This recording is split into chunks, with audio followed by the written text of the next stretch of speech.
ओम शांति।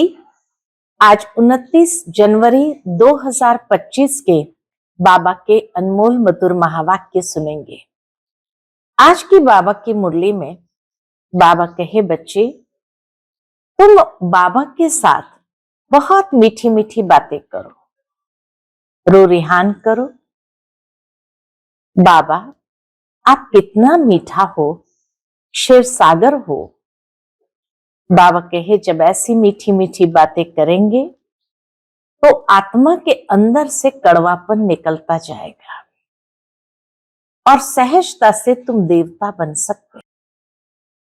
तुम बच्चों को अपने योग बल से ही विकर्म को विनाश कर पावन बन पावन दुनिया की स्थापना करनी है, जिस पावन दुनिया में कोई भी प्रकार का दुख नहीं है।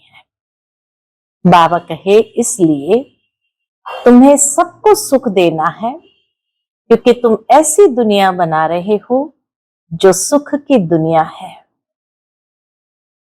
और जितना तुमने सुख दिया है, बाबा कहे, इसीलिए तुम बच्चे 3 हिस्सा सुख की प्राप्ति करते हो। एक हिस्सा ही दुख है। अगर आधा आधा हो तो भी मजा ना आए। तो बाबा हम बच्चों को सुखदेव बना करके एक दूसरे को सुख देना सिखाते हैं, ताकि हम 3 हिस्सा सहजता से सुख भोग सके। सुनते हैं आज के बाबा के अनमोल मधुर महावाक्य। ओम शांति। मीठे बच्चे, तुम्हें अपने योग बल से ही विकर्म विनाश कर पावन बन पावन दुनिया बनानी है। यही तुम्हारी सेवा है। आज की मुरली से प्रश्न है, देवी देवता धर्म की कौन सी विशेषता गाई हुई है? उत्तर है, देवी देवता धर्म ही बहुत सुख देने वाला है। वहां दुख का नाम निशान नहीं। तुम बच्चे 3/4 सुख पाते हो। अगर आधा सुख आधा दुख हो तो मजा ही न आए। ओम शांति। भगवान वाच, भगवान ने ही समझाया है कि कोई मनुष्य को भगवान नहीं कहा जा सकता, देवताओं को भी भगवान नहीं कहा जाता। भगवान तो निराकार है। उनका कोई भी साकारी व आकारी रूप नहीं है। सूक्ष्म वतन वासियों का भी सूक्ष्म आकार है, इसलिए उसको कहा जाता है सूक्ष्म वतन। यहां साकारी मनुष्य तन है, इसलिए इसको स्थूल वतन कहा जाता है। सूक्ष्म वतन में यह स्थूल 5 तत्व का शरीर होता नहीं। सूक्ष्म वतन में बाबा कहे, यह स्थूल 5 तत्वों का शरीर होता नहीं। ये 5 तत्व का मनुष्य शरीर बना हुआ है। इसको कहते हैं मिट्टी का पुतला। सूक्ष्म वतन वासियों को मिट्टी का पुतला नहीं कहेंगे। देवता धर्म वाले भी है मनुष्य, परंतु उनको कहेंगे दैवी गुण वाले मनुष्य। यह दैवी गुण प्राप्त किए हैं कहां से? देवताओं ने भी यह दैवी गुण प्राप्त किए हैं शिव बाबा से। दैवी गुण वाले मनुष्य और आसुरी गुण वाले मनुष्य में कितना फर्क है। मनुष्य ही शिवालय व वैशालय में रहने लायक बनते हैं। बाबा कहे, या तो मनुष्य शिवालय या विष से भरा आलय में रहने लायक बनते हैं। सतयुग को कहा जाता है शिवालय। सतयुग यहां ही होता है, कोई मूल वतन व सूक्ष्म वतन में नहीं होता है। तुम बच्चे जानते हो, वह शिव बाबा का स्थापन किया हुआ शिवालय है। कब स्थापन किया? संगम पर। यह पुरुषोत्तम युग है। अभी यह दुनिया है पतित तमो प्रधान। इसको सतो प्रधान नई दुनिया नहीं कहेंगे। नई दुनिया को सतो प्रधान कहा जाता है। वही फिर जब पुरानी बनती है तो उसको तमो प्रधान कहा जाता है। फिर सतो प्रधान कैसे बनती है? तुम बच्चों के योग बल से। पुरानी दुनिया सतो प्रधान कैसे बनती है? बाबा कहे तुम बच्चों के योग बल से। योग बल से ही तुम्हारे विकर्म विनाश होते हैं और तुम पवित्र बन जाते हो। पवित्र के लिए तो फिर जरूर पवित्र दुनिया चाहिए। पवित्र देवी देवताओं के लिए तो जरूर पवित्र दुनिया चाहिए। नई दुनिया को पवित्र, पुरानी दुनिया को अपवित्र कहा जाता है। पवित्र दुनिया बाप स्थापन करते हैं। पतित दुनिया कौन स्थापन करता है? बाबा कहे पवित्र दुनिया बाप स्थापन करते, पतित दुनिया रावण स्थापन करते हैं। यह बातें कोई मनुष्य नहीं जानते हैं। ये 5 विकार न हो तो मनुष्य दुखी होकर बाप को याद क्यों करे?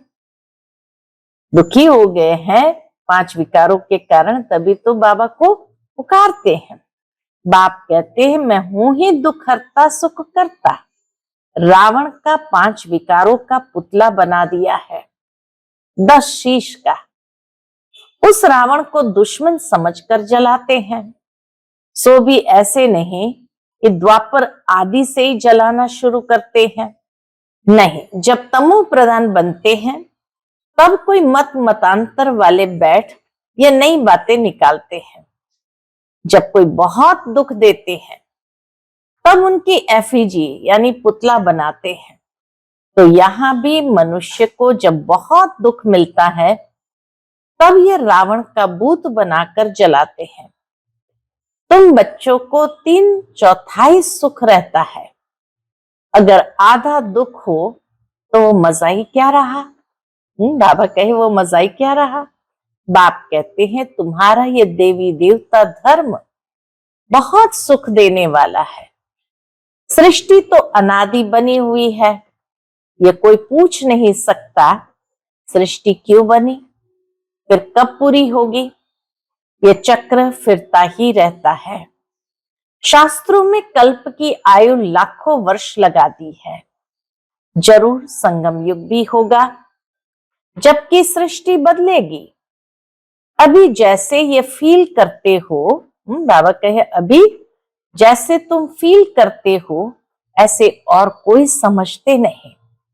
इतना भी नहीं समझते, बचपन में राधे कृष्ण नाम है, फिर स्वयंवर होता है, दोनों अलग अलग राजधानी के हैं, फिर उनका स्वयंवर होता है तो लक्ष्मी नारायण बनते हैं। यह सब बातें बाप समझाते हैं। बाप ही नॉलेजफुल है, ऐसे नहीं कि वह जानी जाननहार है। नॉलेजफुल जरूर है लेकिन नॉलेजफुल को जानी जाननहार नहीं कहा जाएगा। अब तुम बच्चे समझते हो बाप तो आकर नॉलेज देते हैं।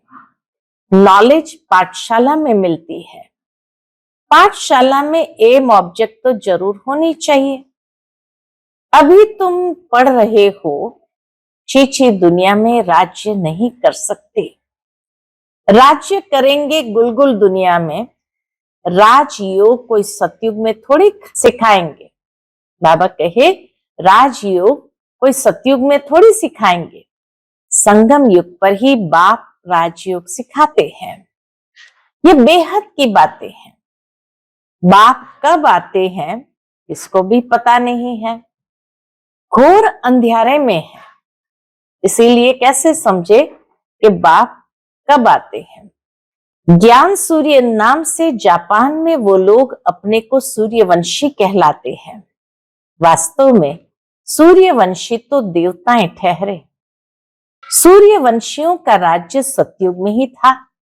गाया भी जाता है ज्ञान सूर्य प्रगटा तो अज्ञान अंधेर विनाश।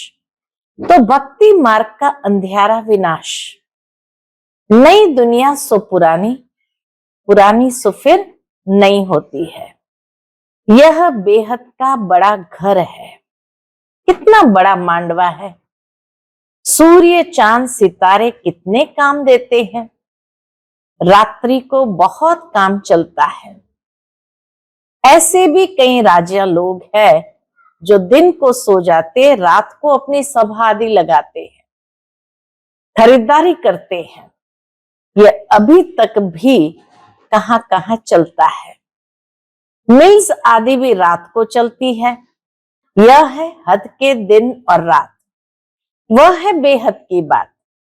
ये बातें सिवाय तुम्हारे और किसकी भी बुद्धि में नहीं है। शिव बाबा को भी जानते नहीं। बाप हर बात समझाते रहते हैं। ब्रह्मा के लिए भी समझाया है। प्रजापिता ब्रह्मा है। बाप जब सृष्टि रचते हैं तो जरूर किसमें प्रवेश करेंगे। पावन मनुष्य तो होते ही सतयुग में है। कलयुग में तो सब विकार से पैदा होते हैं, इसलिए पतित कहा जाता है। मनुष्य कहेंगे विकार बिगर सृष्टि कैसे चलेगी। अरे देवताओं को तुम कहते हो संपूर्ण निर्विकारी। कितनी शुद्धता से उन्हों के मंदिर बनाते हैं। ब्राह्मण बिगर कोई को अंदर अलाव नहीं करते। बाबा कहे ब्राह्मण बिगर कोई को अंदर अलाव नहीं करेंगे। वास्तव में इन देवताओं को विकारी कोई टच कर नहीं सकता। कायदे अनुसार तो इतने पवित्र देवताओं को कोई विकारी टच नहीं कर सकता, परंतु आजकल तो पैसे से ही सब कुछ होता है। कोई घर में मंदिर आदि रखते हैं तो भी ब्राह्मण को बुलाते हैं। अब विकारी तो वह ब्राह्मण भी है, सिर्फ नाम ब्राह्मण है। यह तो दुनिया ही विकारी है, जो पूजा भी विकारियों से ही होती है। निर्विकारी कहां से आए। निर्विकारी कहां से आए। निर्विकारी होते ही है सतयुग में। ऐसे नहीं कि जो विकार में नहीं जाते उनको निर्विकारी कहेंगे। शरीर तो फिर भी विकार से पैदा हुआ है ना। शरीर तो फिर भी विकार से पैदा हुआ है ना। बाप ने एक बात बताई है कि यह सारा रावण राज्य है, राम राज्य में है संपूर्ण निर्विकारी। रावण राज्य में है विकारी। सतयुग में पवित्रता थी तो पीस प्रॉस्पेरिटी थी। तुम दिखला सकते हो सतयुग में इन लक्ष्मी नारायण का राज्य था ना, वहां 5 विकार होते नहीं। यह है ही पवित्र राज्य जो भगवान स्थापन करते हैं। भगवान पतित राज्य थोड़ी स्थापन करते हैं। सतयुग में अगर पतित होते तो पुकारते ना, वहां तो कोई पुकारते ही नहीं है। सुख में कोई याद नहीं करते। परमात्मा की महिमा भी करते हैं। सुख का सागर, पवित्रता का सागर। कहते भी है शांति हो। अब सारी दुनिया में शांति मनुष्य कैसे करेंगे। शांति का राज्य तो एक स्वर्ग में ही था। जब कोई आपस में लड़ते हैं तो सुलह यानी शांति कराना होता है। वहां तो है ही एक राज्य। बाप कहते हैं इस पुरानी दुनिया को ही अब खत्म होना है। इस महाभारत लड़ाई में सब विनाश होते हैं। विनाश काले विपरीत बुद्धि अक्षर भी लिखा हुआ है। बरोबर पांडव तो तुम हो ना। तुम हो रूहानी पंडित, सबको मुक्ति धाम का रास्ता बताते हो।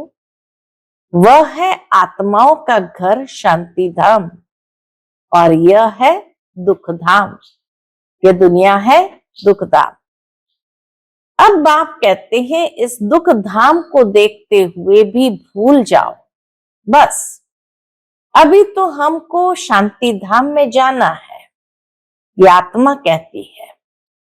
आत्मा रियलाइज करती है। आत्मा को स्मृति आई है कि मैं आत्मा हूं। बाबा कहे अभी आत्मा को स्मृति आई है, मैं आत्मा हूं।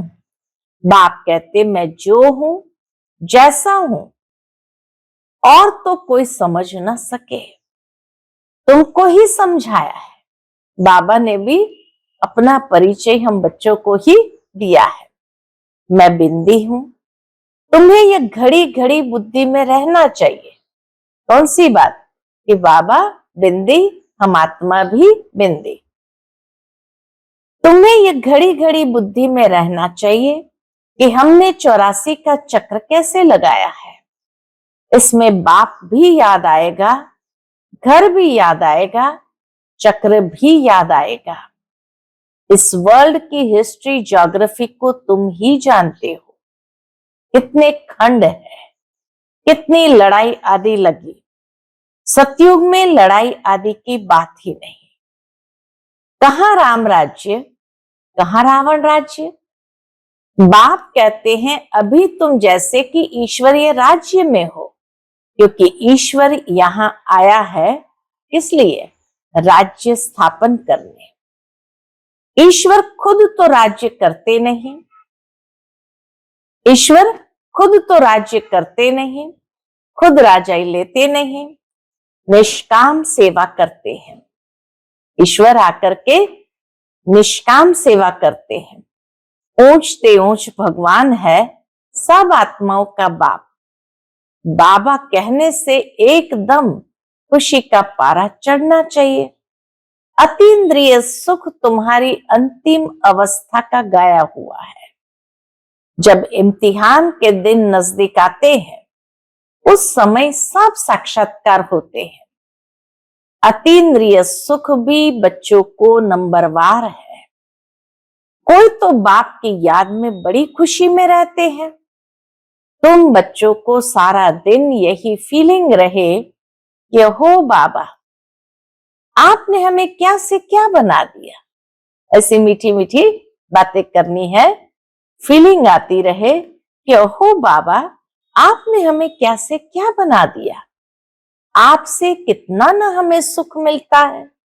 बाप को याद करते प्रेम के आंसू आ जाते हैं। कमाल है, आप आकर के हमको दुख से छुड़ाते हो। विषय सागर से क्षीर सागर में ले चलते हो। सारा दिन यही फीलिंग रहनी चाहिए। बाबा कहे सारा दिन यही फीलिंग रहनी चाहिए। बाप जिस समय तुमको याद दिलाते हैं तो तुम कितने गदगद होते हो। शिव बाबा हमको राजयोग सिखला रहे हैं। बरोबर शिवरात्रि भी मनाई जाती है, परंतु मनुष्य ने शिव बाबा के बदले श्री कृष्ण का नाम गीता में दे दिया है। यह बड़े ते बड़ी एकज भूल है। नंबर 1 गीता में भूल कर दी है। ड्रामा ही ऐसा बना हुआ है। बाप आकर के यह भूल बताते हैं कि पतित पावन मैं हूं और श्री कृष्ण। तुमको मैंने राजयोग सिखलाए, मनुष्य से देवता बनाया। गायन भी मेरा है ना। बाबा कहे तुमको मैंने राजयोग सिखलाकर मनुष्य से देवता बनाया। गायन भी मेरा है ना। अकाल मूर्त अजोनी श्री कृष्ण की ये महिमा थोड़ी कर सकते हैं। वह तो पुनर्जन्म में आने वाला है। तुम बच्चों में भी नंबरवार है जिनकी बुद्धि में ये सब बातें रहती है। ज्ञान के साथ चलन भी अच्छी चाहिए। ज्ञान के साथ चलन भी अच्छी चाहिए। माया भी कोई कम नहीं। जो पहले आएंगे वह जरूर इतनी ताकत वाले होंगे। पाठदारी भिन्न भिन्न होते हैं ना। हीरो हीरोइन का पाठ भारतवासियों को ही मिला हुआ है। तुम सबको रावण राज्य से छुड़ाते हो। श्रीमत पर तुमको कितना बल मिलता है। माया भी बड़ी दुस्तर है। चलते चलते धोखा दे देती है। बाबा प्यार का सागर है तो तुम बच्चों को भी बाप समान प्यार का सागर बनना है। बाबा कहे तुम बच्चों को भी बाप समान प्यार का सागर बनना है। कभी कड़वा नहीं बोलो। बाबा कहे कभी कड़वा नहीं बोलो। किसको दुख देंगे तो दुखी होकर मरेंगे। यह आदतें सब मिटानी चाहिए। यह आदतें सब मिटानी चाहिए। गंदे ते गंदी आदत है कौन सी? बाबा कहे गंदे ते गंदी आदत है विषय सागर में गोते खाना। बाप भी कहते हैं काम महाशत्रु है। कितनी बच्चियां मार खाती है। कोई कोई तो बच्ची को कह देंगे भल पवित्र बनो। अरे पहले खुद तो पवित्र बनो। बच्ची दे दी, खर्चे आदि के बोझ से और ही छूटा, क्योंकि समझते हैं पता नहीं इनकी तकदीर में क्या है। घर भी कोई सुखी मिले या न मिले। आजकल खर्चा भी बहुत लगता है। गरीब लोग तो झट दे देते हैं। कोई को फिर मोह रहता है। आगे एक भीलनी आती थी, बाबा के पास एक भीलनी आती थी। उनको ज्ञान में आने नहीं दिया जाता क्योंकि जादू का डर था। परिवार वाले कहते थे जादू कर दिया। भगवान को जादूगर भी कहते हैं, रहम दिल भी भगवान को ही कहेंगे, श्री कृष्ण को थोड़ी कहेंगे। रहम दिल वह जो बेरहमी से छुड़ाए। रहम दिल उनको कहेंगे जो बेरहमी से छुड़ाए। बेरहमी कौन है? बेरहमी है रावण। पहले पहले है ज्ञान, ज्ञान भक्ति फिर वैराग्य। ऐसे नहीं कि भक्ति ज्ञान फिर वैराग्य। बाबा कहे ऐसे उल्टा नहीं, ज्ञान भक्ति फिर वैराग्य। ऐसे नहीं कि भक्ति ज्ञान फिर वैराग्य कहेंगे। ज्ञान का वैराग्य थोड़ी कह सकते हैं। भक्ति का वैराग्य करना होता है, इसलिए ज्ञान भक्ति वैराग्य ये राइट अक्षर है।